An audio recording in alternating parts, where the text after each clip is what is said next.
Chainsawmas.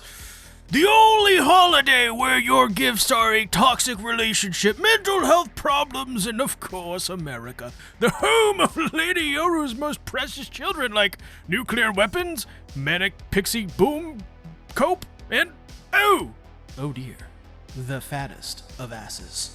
No gamer subs ad this week, but an invitation to join my Discord server, which is pretty well moderated, very chill. We pick up from chapter 223, where, Jesus, we're on 223? That's crazy. Where Yoru does something equally as insane, but not nearly as insane as plummeting the moon into the earth. She turns the American flag on the moon's surface into a weapon, and uses the moon itself as a homing system because America has claimed the moon, and thus she has claimed America. It's yet another example of how Yoru is able to lose despite her having so many cool and shiny things to throw at the man she very clearly loves. But I don't know about you, but Fujimoto's track record of drawing space is pretty much perfect, and I don't think he disappointed here in the least. I mean, it's not as crazy as some of the other drawings he's done that take place in space, but still, the visual of the American flag being morphed into a weapon of Yoru's desires, coming down from the moon and turning into a flaming spear that withstands the Earth's layers is kind of a cool visual, I would say. Also, I am being very autistic this week with some of my yapping, Jesus Christ. But even then, Denji blocks it. However, there is a bit of a neat trick. In Fate Stay Night, one of the character's main noble phantasms, which is just a fancy word for ultimate attack, it's called Gay Bolg. Yes, that is what it's called, which is a spear. But when thrown, homes in on the target's weak spot until it hits. Essentially, if we're using modern Jujutsu Kaisen slang here, this is a guaranteed automatic hit. Which is essentially what Yoru tells Denji here, as the spear does what it says on the tin and homes in on Denji until it hits its target. But I must say, during all of this chaos, I just can't help but giggle. When Yoru kills the Lion Devil, and all that she can and all I can say is, Lady Yoru.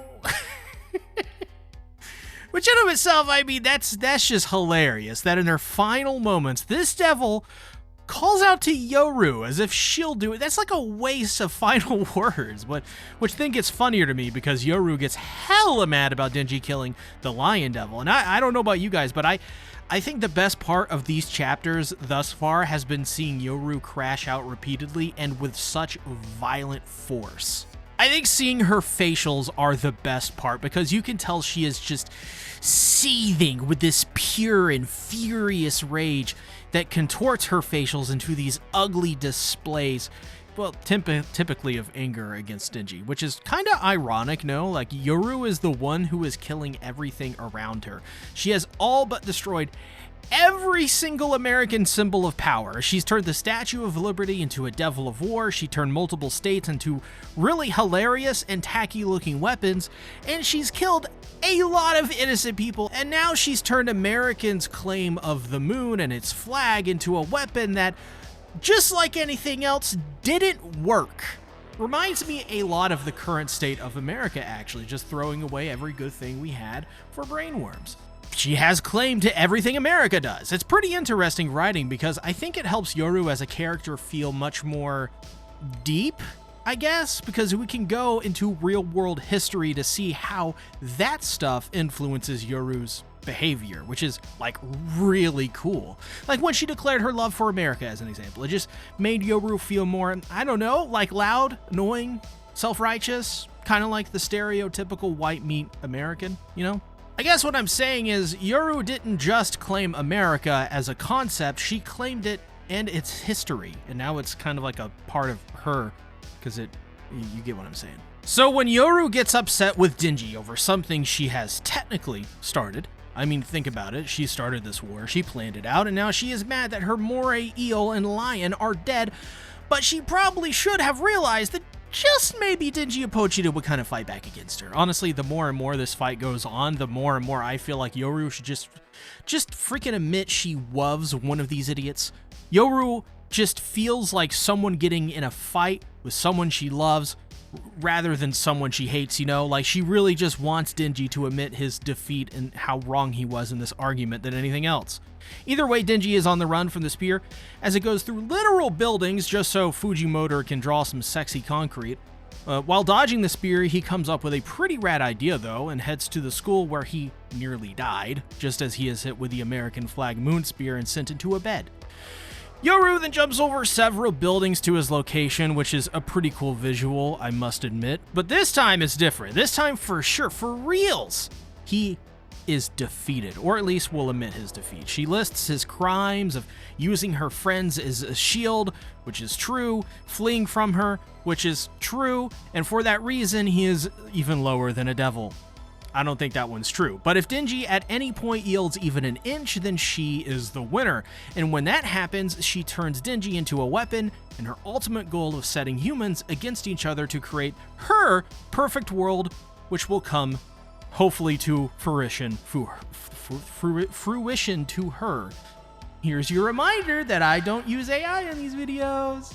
Now, this gets into another interesting aspect of Yoru that reminds me a lot of how the goal of many powerful people, if not all powerful people, is to act as these middlemen to kind of ferment and create a kind of war between normal and everyday people, a class war of some sorts.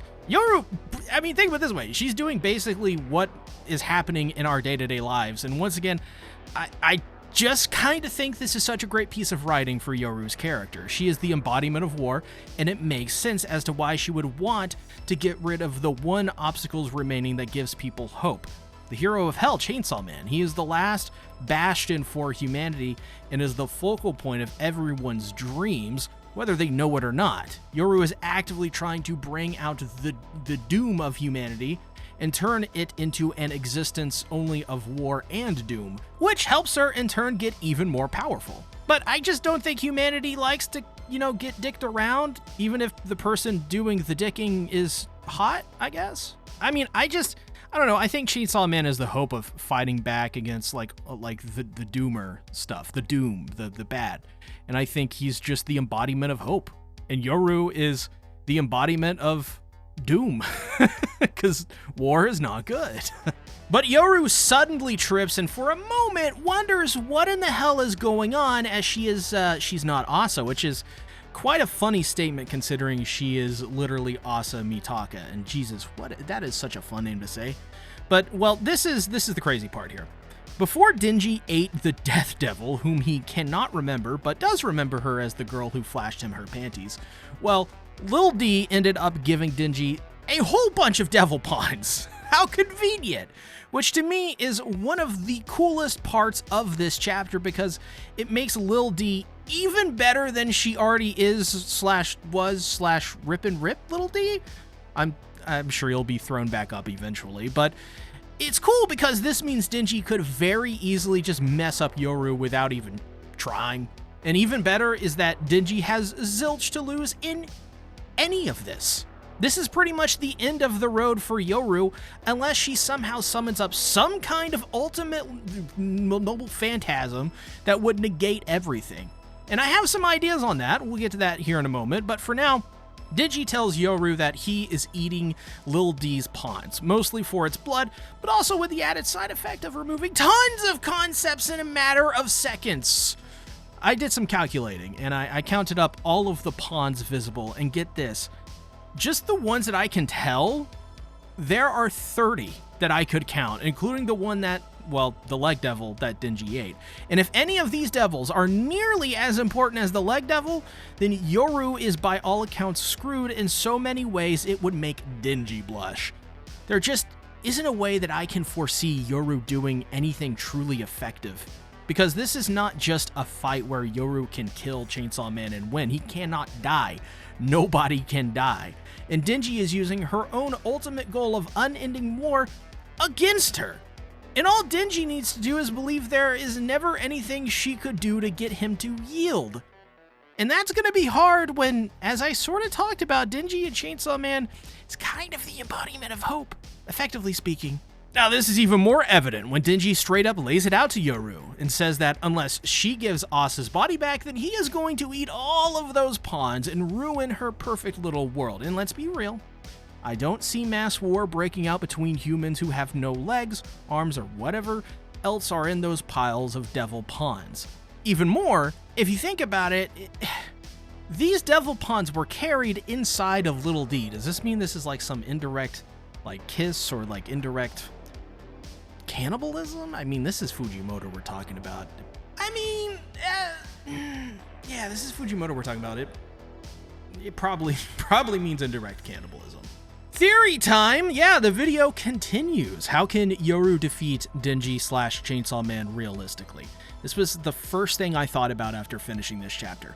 My best guess is that somehow Yoru is able to use Denji's family against him, and all of these theories feel very implausible because I just don't think Yoru has a chance here and lost this fight a long time ago. So I don't really even believe in any of these. I'm just trying to think of this logically. What can she even do?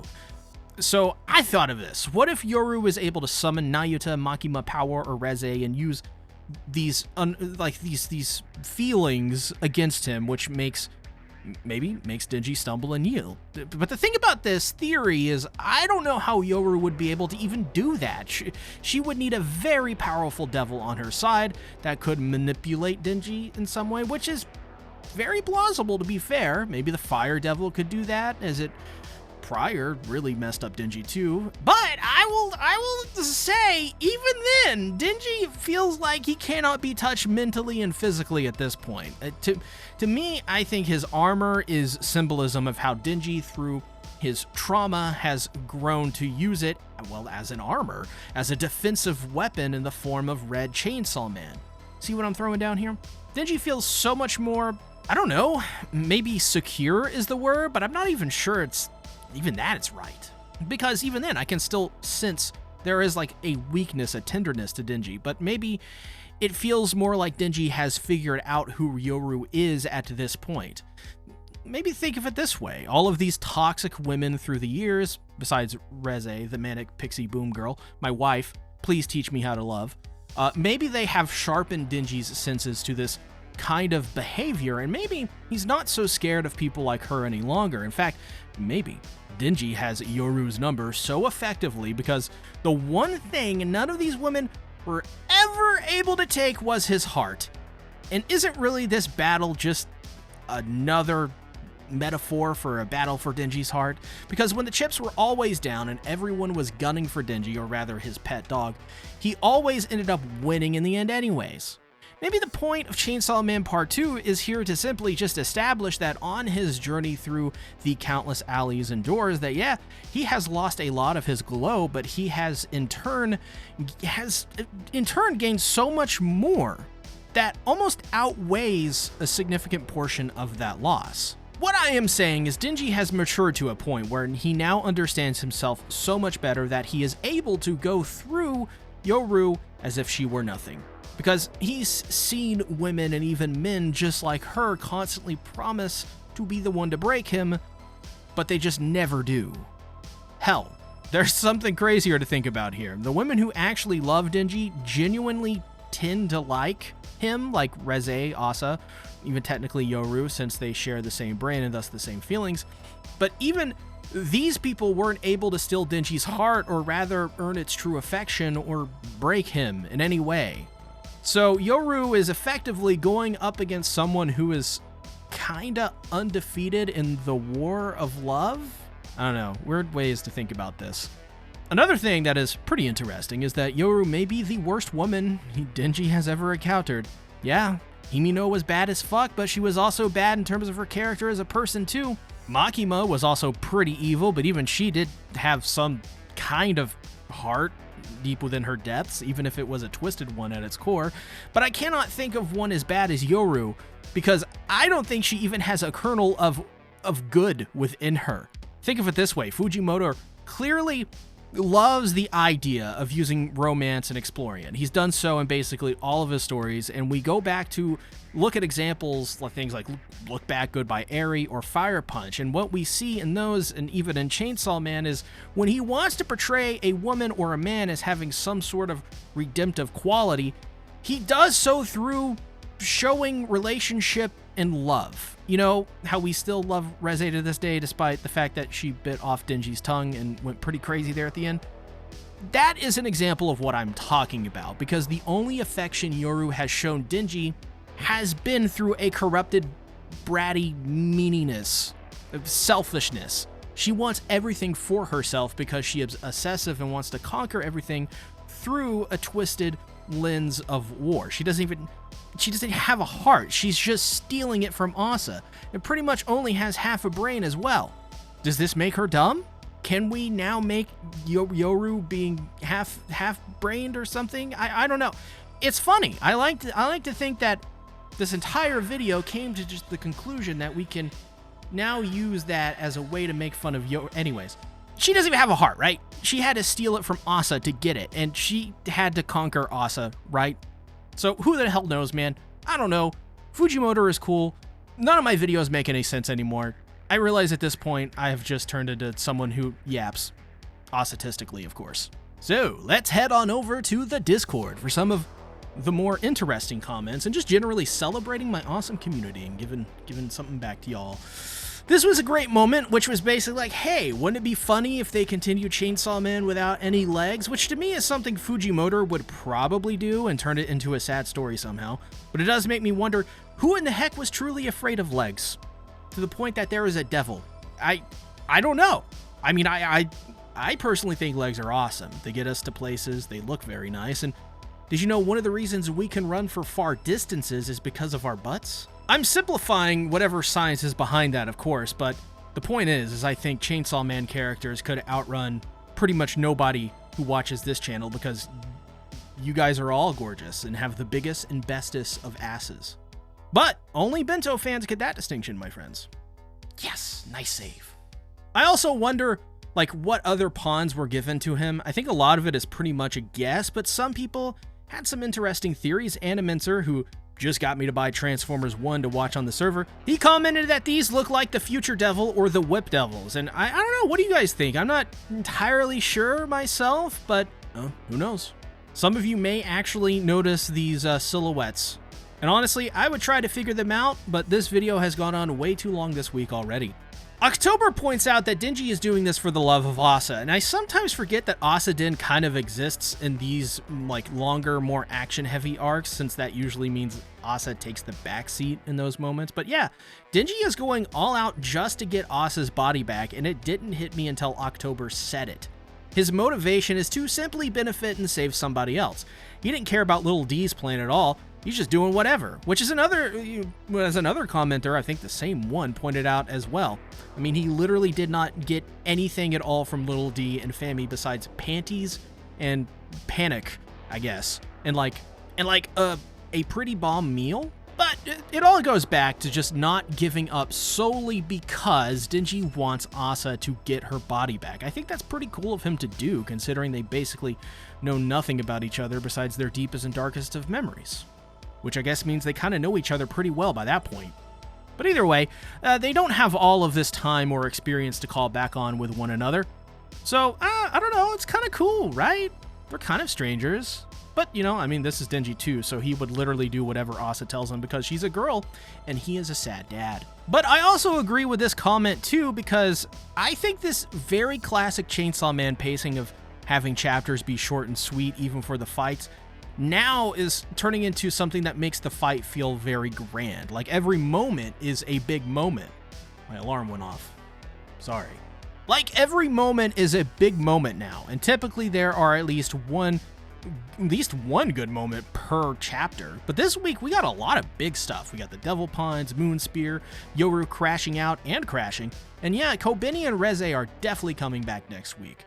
October also brings up a fantastic point that Yoru doesn't have many options left, which is why I think she'll need to go to some other devil to use them. But even then, I'm not so sure what devil could turn the tides. Maybe, Jesus Christ, I don't know, the ass or the boob devil? Oh no. Oh no. This would ruin Denji.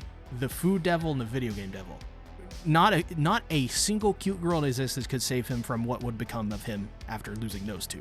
But yeah, what can she do? I mean, she's lost much more in this battle than Denji has. She lost Moray Eel, which is kind of a game changer in those heated Tekken Tag Tournament 2 local events.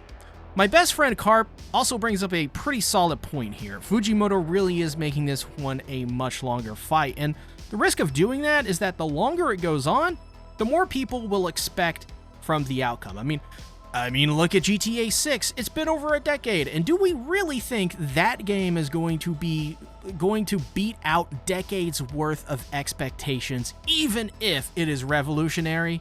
Do we? That being said, I do think people are really invested into this fight in particular, so we'll have to see. I don't see it going on much longer, maybe a couple more months at most. Then again, famous last words. Also, damn it, why didn't I think of this? Yoru turning the moon into a sword would be absolutely the most chaotic and unnecessary thing she could do, and I very well could see her trying to attempt it if she is stupid enough to drag this fight out much longer, so maybe that's next chapter.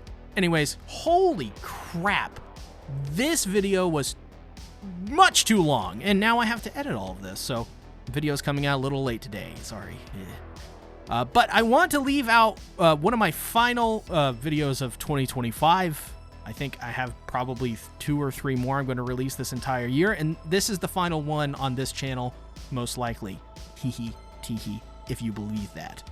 You guys are incredible. You helped change my life, and you stuck with me through some of the hardest moments I had to internally face this year. From some of the worst viewership numbers of the year to a pretty positive bipolar and social anxiety diagnosis, all things considered. Not the best things to feel, but you guys, along with my Daunted channel and to a lesser extent my main channel, which is basically deader than dead, you guys made it all real and helped me heal, dare I say, just a little bit. Even better is you've pushed me to get better as a content creator and a person. So I hope I can continue to improve upon this content, as I still have much to learn and look forward to even after 15 years of being a content creator. 2026 will likely be one of the most chaotic years, full of catastrophe, but I think also hope, as I imagine things will start to improve in such an explosive way by the end of 2026 that maybe all of these challenges we were going through were worth it. So I got this, you got this, let's go into 2026 with some of our best intentions. If you missed last week's video, here you go. Also check out my first video in a series where I cover Fire Punch, hint hint, and react to it the very first time. Join my Discord. Make it a great day or not, the choice is yours.